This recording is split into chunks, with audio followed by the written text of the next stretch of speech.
Enfin, vas-y. Le parti, la famille a un rôle secondaire dans mon deuil. La direction de la gestion de mon deuil appartient au parti. Et le président est Ndogomo. Les accessoires sont Marianne Ketaten et la trésorière. On peut y insérer mes amis, mais pas comme élément de direction. Je suis formel.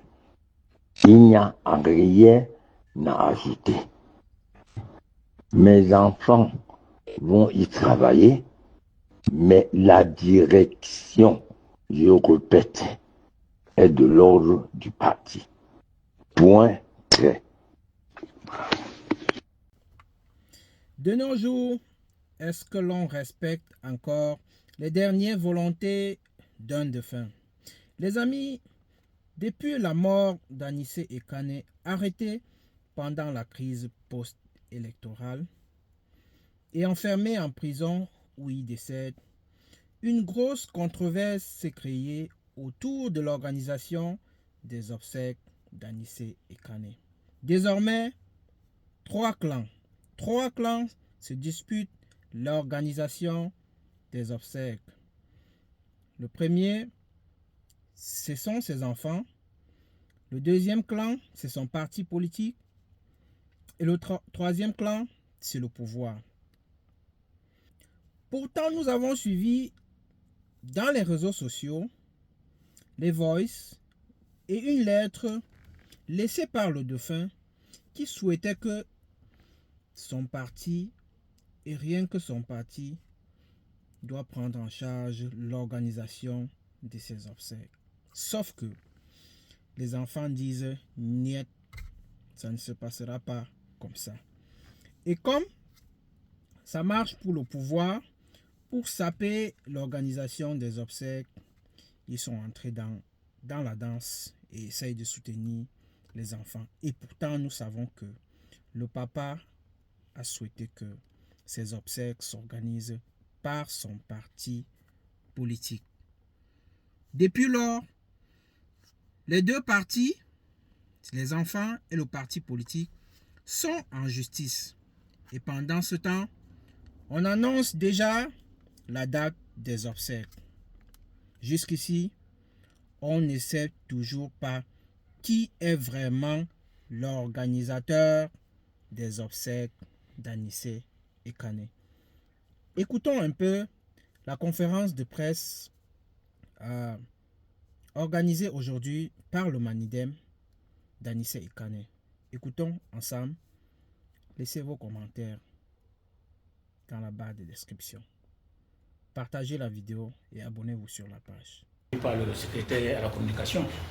Nous sommes entrés dans le contentieux depuis quelques semaines avec la famille, avec quelques enfants et notre défunt président. En l'occurrence, les enfants de son premier mariage, qui ont décidé de prendre le contrôle sur l'organisation du deuil, au détriment de la volonté de leurs géniteurs. Tout le monde le sait, c'était même pas la même volonté. Anissé Ekane a toujours dit, si je décède, c'est le parti qui organise mes obsèques. C'est le temps parce que ce fils a même requéré dans une lettre qu'il a adressée au parti que mon père a dit que les obsèques seront organisées sous la direction du Manidem et que nous viendrons en appui. Les écrits sont là. Nous avons tenu une réunion de concertation le 14 mars. Nous avons arrêté la date du 24 au 25 avril pour l'inhumation de notre président en présence des amis d'Anissé Ekane, de ses frères et sœurs. Il n'y a eu aucune objection sur la date des obsèques. Nous avons été surpris que le 25 mars, qu'on nous assigne un référé de AE au tribunal de première instance de Bonanjo.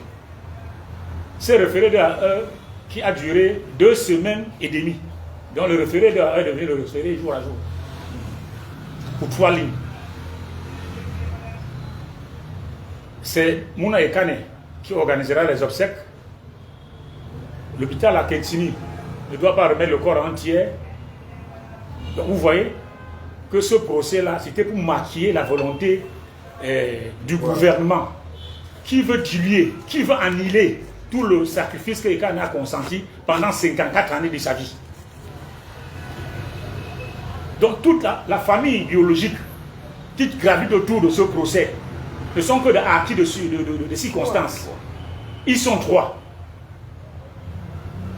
Je vais vous rappeler que Ekane a laissé 11 frères et sœurs vivants. Il y a 3 qui ont décidé de jouer le rôle de faire valoir. D'amener le pouvoir à saper toute la mémoire d'Anissé Ekane.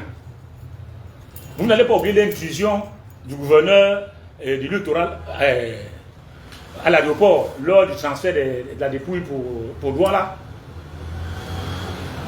C'était le début du travail de SAP.